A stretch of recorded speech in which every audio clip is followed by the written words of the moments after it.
नमस्कार मित्रों। आज के इस वीडियो में हम करेंगे क्लासिकल साइको एनालिसिस, जो कि सिगमंड फ्रेड ने दी थी, यानी कि साइकोलॉजी के दिग्गज फ्रेड। तो सबसे पहले इसका थोड़ा सा इंट्रोडक्शन करेंगे। Psychoanalysis developed by Sigmund Freud, father of psychoanalysis, मतलब साइको एनालिसिस के फादर कहा जाता है इन्हें।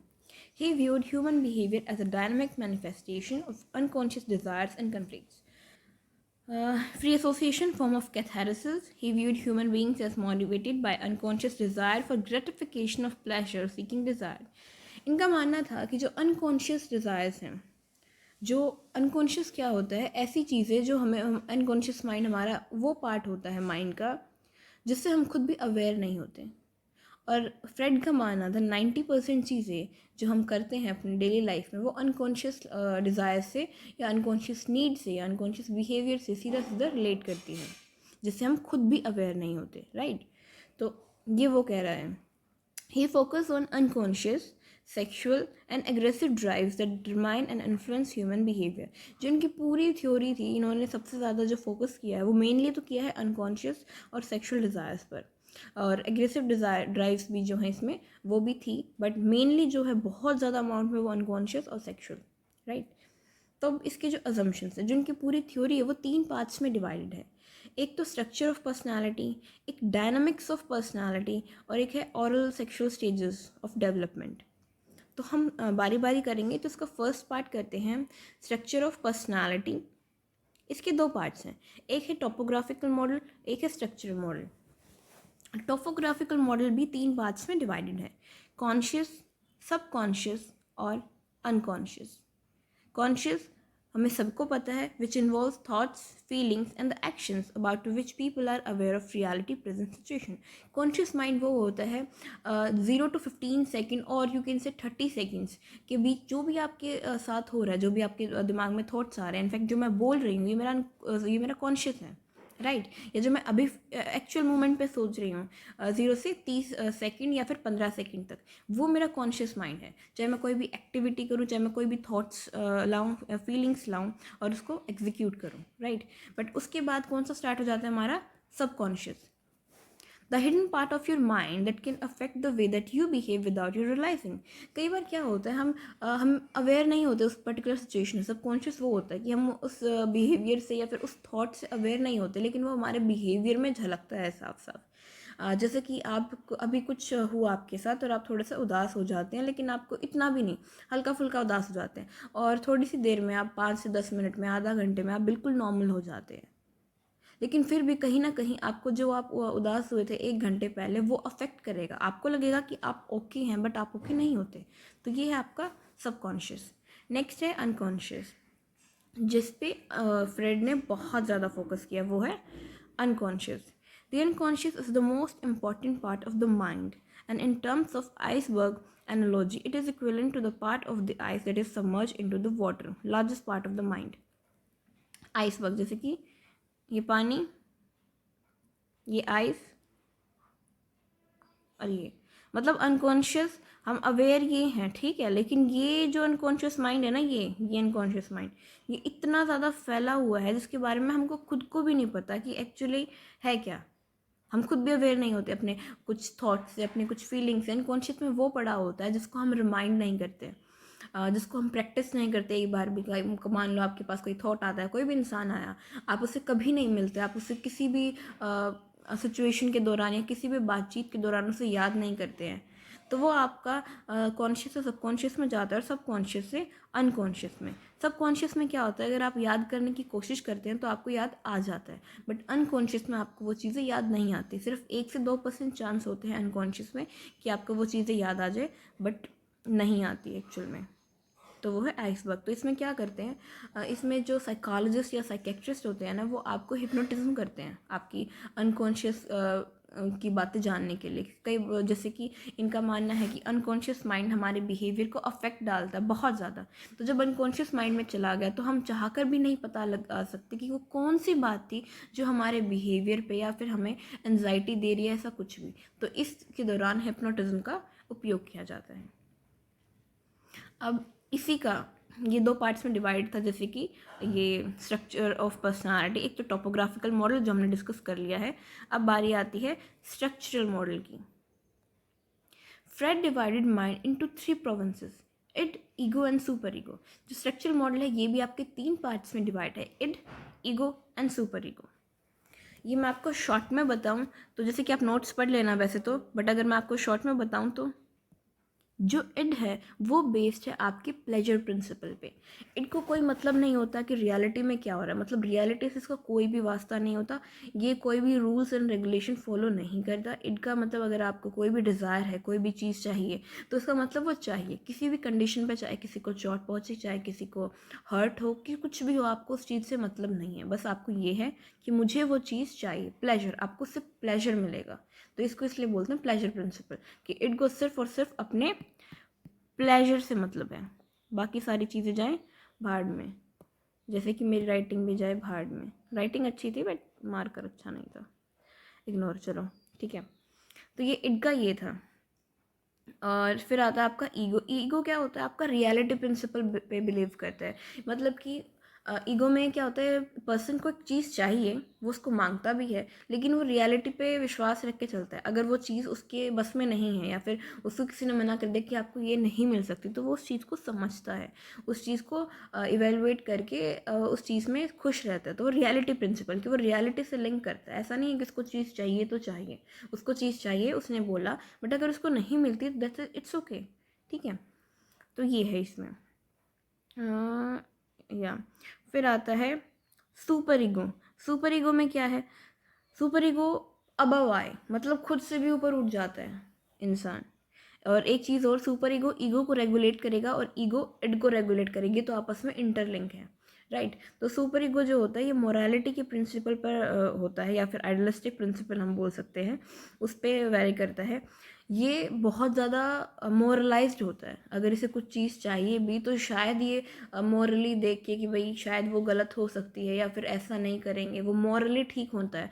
हर जगह उसको मॉरली करेक्ट होना होता है सुपर ईगो में, राइट। अगर आपकी इसमें जब अनकॉन्शियस, मतलब कि आपके बिहेवियर में जो प्रॉब्लम्स है वो कब आएगी? जब आपका इट डोमिनेट करेगा ईगो और सुपर ईगो को, राइट। अगर इट ने डोमिनेट कर लिया आपकी ईगो को भी और सुपर ईगो को भी, तो जो आपके बिहेवियर में है वो प्रॉब्लम आने लगेगी, पैथोलॉजी डेवलप होने लगेगी, राइट। नेक्स्ट, अब इसने एक एग्जाम्पल और लिया है हमने एक इसको और अच्छे से समझाने के लिए। A water bottle is placed on the teacher's table and the child is thirsty. So what will he do in this situation? यानी कि मान लीजिए कि एक बच्चा, उसको प्यास लगी है और जो पानी की बोतल है वो टीचर की टेबल पे रखी हुई है। तो इस सिचुएशन में इड वाला जो बच्चा है वो क्या करेगा, ईगो वाला बच्चा है वो क्या करेगा, और सुपर ईगो वाला बच्चा है वो क्या करेगा? पहले तो आप इसको वीडियो को पॉज कर लीजिए और आप खुद से सोचिए कि वो क्या करेगा, राइट। तो चलते हैं, अभी वो करेगा क्या, आप पॉज करके सोचना पहले। और ये है इसका यहाँ पे answers.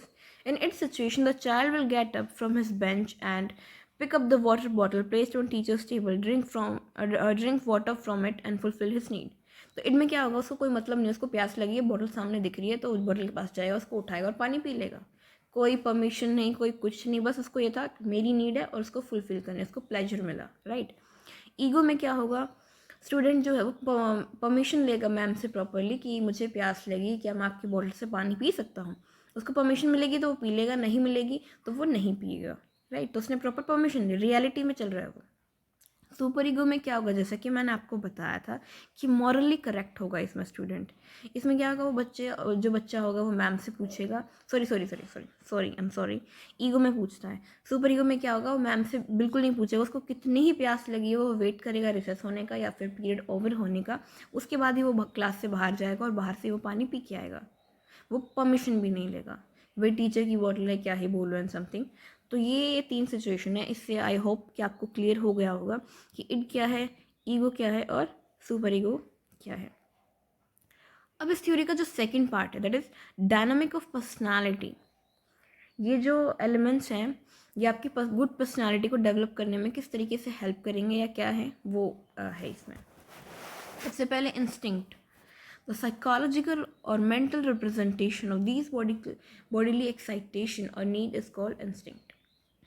In other words, instinct is a wish or psychological representation to fulfill a psychological need या physiological need. इंस्टिंक्ट होता है ना, वो बेसिकली दो पार्ट्स में डिवाइड होता है, एक तो लाइफ इंस्टिंक्ट और एक डेथ इंस्टिंक्ट. लाइफ इंस्टिंक्ट को हम एरोस बोलते हैं और डेथ इंस्टिंक्ट को थैनाटोस. जो लाइफ इंस्टिंक्ट होता है वो कंस्ट्रक्टिव होता है, क्रिएटिव होता है, प्रोग्रेसिव होता है. मतलब एक इंसान पॉजिटिव रहता है अगर उसमें लाइफ इंस्टिंक्ट डोमिनेट कर जाए, क्योंकि लाइफ भी और ये डेथ भी दोनों ही इंस्टिंक्ट एक पर्सन में पाई जाती हैं. बट अगर लाइफ वाले ने डोमिनेट कर लिया तो जो इंसान होगा वो बहुत ही कंस्ट्रक्टिव होगा अपनी लाइफ में, बहुत ज़्यादा क्रिएटिव होगा और हमेशा प्रोग्रेस के रास्ते पर चलेगा. बट अगर उसमें डेथ इंस्टिंक्ट डोमिनेट कर जाती है तो डिस्ट्रक्टिव हो जाएगा अपनी लाइफ को लेकर. उसके अंदर सुसाइडल थॉट्स आएंगे, वर्ल्ड में मतलब कि दुनिया में आसपास जब उसकी सराउंडिंग्स है उसको वो सिर्फ टॉर्चर करना, किस तरीके से वो टॉर्चर कर सकता है वो सिर्फ यही सोचेगा. तो मतलब डिस्ट्रक्टिव हो जाएगा वो एक तरीके से. तो इसके बेसिकली दो टाइप्स हैं. अब हम जो मेन हैं, क्योंकि यहाँ पे जो फ्रेड है इन्होंने यही बात की थी कि एक ह्यूमन बिहेवियर किस तरीके से पैथोलॉजी की तरफ जाएगा, तो हम यही डिस्कस करेंगे कि जो डेथ इंस्टिंक्ट है यानी कि थैनाटोस है उसके सब टाइप्स कौन कौन से हैं. First one is anxiety. Fred has not clearly defined anxiety. He emphasized that when the ego is threatened by danger, anxiety originates. यानी कि जब ईगो को थ्रेटन किया जाए डेंजर की तरफ से तो एंजाइटी हो जाती है. यानी कि रियलिटी में वो कोई चीज़ है, ईगो किससे इंटरलिंक करता था, रियलिटी पे बिलीव करता था ना, तो इसीलिए ego is threatened bye danger, anxiety originates. Therefore, anxiety is understood as the emotional unpleasant state that is followed by a physical sensation which signals the person against impending danger. Fine. He recognized three types of anxiety. अब इन्होंने जो anxiety है वो तीन parts में divide कर दी. That is realistic anxiety, neurotic anxiety और moral anxiety. Realistic anxiety. Realistic anxiety is one in which there occurs emotional response to real threat or danger present in the environment. मतलब कोई भी जो असली में threat है, असलियत में डेंजर है, उस चीज़ से अगर आपको एनजाइटी होती है जो प्रेजेंट है आपकी इस एनवायरनमेंट में, अगर उस पर्टिकुलर चीज़ से आपको एनजाइटी होती है तो रियलिस्टिक एनजाइटी है कि भाई ठीक है, रियलिस्टिक है, ठीक है. और जो एनजाइटी होती है वो आपके ऑप्टिमल लेवल में होनी चाहिए. ऑप्टिमल लेवल यानी कि ना ज़्यादा और ना ही कम, बिल्कुल ऑप्टिमल लेवल यानी कि एवरेज, जिसको मॉडरेट हम बोलते हैं. फिर आता है neurotic anxiety. Neurotic anxiety is one in which there occurs emotional response or a threat to ego that the id impulse may break through into consciousness. Neurotic anxiety is that कि जब आपकी जो ईगो होती है उसको threat मिलता है end impulse से, कि जो आपका इड इम्पल्स है वो आपका कॉन्शियस माइंड के अंदर एंटर कर जाएगा. जब ये थ्रेट होता है तब आपकी न्यूरोटिक एंजाइटी होती है. It can have a mysterious quality because it can appear for no apparent reason at any time और प्लेस. एक मिस्टीरियस क्वालिटी होती है न्यूरोटिक. जैसे रियलिस्टिक में हमने पढ़ा था कि एक प्रॉपर रीज़न होता है आपकी एनजाइटी का, आप उस पर्टिकुलर चीज़ को लेके आपको एनजाइटी हो जाती है. बट न्यूरोटिक एनजाइटी में क्या होता है, आपके पास कोई रीज़न नहीं होता, आपके पास कोई ऐसी सिचुएशन नहीं होती कि जब आपको एनजाइटी होनी चाहिए. बस सडनली बिना बात के आप बैठे बैठे भी आपको हो सकती है. इस तरीके से जब आपको इस तरीके की चीज़ें होने लगे तब आपकी वो न्यूरोटिक एनजाइटी कहलाती है. अब आती है moral anxiety. In moral anxiety ego's dependence upon superego is found. जैसे कि हमने पहले आपको देखा था, अब मतलब मैंने आपको पहले बताया था कि जो सुपर ईगो है वो ईगो को रेगुलेट करता है और ईगो है जो इट को रेगुलेट करती है. तो हम बोल सकते हैं कि सुपर ईगो सब इन दोनों को रेगुलेट करती है. अगर रेगुलेट ना करे तो साइकिल टूट सकती है. लेकिन जब पैथोलॉजी कब डेवलप होगी, जब इट डोमिनेट करेगा, राइट. तो मॉरल एंजाइटी क्या होती है, जब ईगो की डिपेंडेंस कहाँ किस पे हो, सुपर ईगो पे. Okay, in such anxiety, that the superego responds with feelings of guilt, self-condemnation, and shame. The original source of moral anxiety. इसमें क्या होगा, जो आपकी मॉरल एंजाइटी होती है वो गिल्ट की फीलिंग में रहती है हमेशा, सेल्फ कंडेमनेशन और शेम. मतलब कुछ भी पर्टिकुलर कोई भी चीज़ हो जाती है तो उसको लगता है कि उसकी वजह से हुआ है. हर चीज़ अपना ब्लेम अपने ऊपर लेने की वो कोशिश करता है या करती है। The original source of moral anxiety comes from care givers in the outside world. जो ओरिजिनल सोर्स है ना मॉरल एंजाइटी का, वो कौन है? केयर गिवर्स और द आउटसाइड वर्ल्ड, जो आपकी केयर करते हैं, बहुत ज़्यादा केयर करते हैं। तो उन्होंने इतना डिपेंडेंट बना दिया है आपको हर एक पे, तो आपको लगता है कि आपकी ही गलती है, आपका ही है। वो तो देखो सामने वाले मुझे कितना प्यार करते हैं, बट ये मेरी गलती है। तो रियलिस्टिक एंजाइटी में क्या था? रियलिटी बेस्ड होती है ये, सोर्स प्रेजेंट होता है इसमें। न्यूरोटिक एंजाइटी क्या होता है कि सोर्स ही प्रेजेंट नहीं है। मॉरल एंजाइटी क्या है? जिसमें आप अपने आप को ब्लेम डालते हो हर पर्टिकुलर सिचुएशन का। तो ये थी आपकी ये एक थर्ड पार्ट, सॉरी एक इसका डिफेंस मैकेनिज्म हो रहा है। चलो भाई, बहुत लंबी वीडियो हो जाएगी, फिर आप देखते भी नहीं हैं, तो इसलिए thank you so much video देखने के लिए। इसका नेक्स्ट पार्ट आएगा आपकी नेक्स्ट वीडियो में, जो इसमें एक तो ये इसी का पार्ट आएगा डिफेंस मैकेनिज्म, और फिर जो इस थ्योरी का third part that is oral stages of sexual development, वो हम उस वीडियो में करेंगे। थोड़े से क्रिटिसिज्म है वो भी उस वीडियो में करेंगे।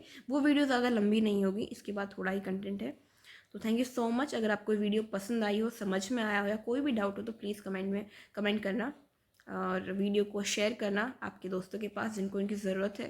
Thank you so much.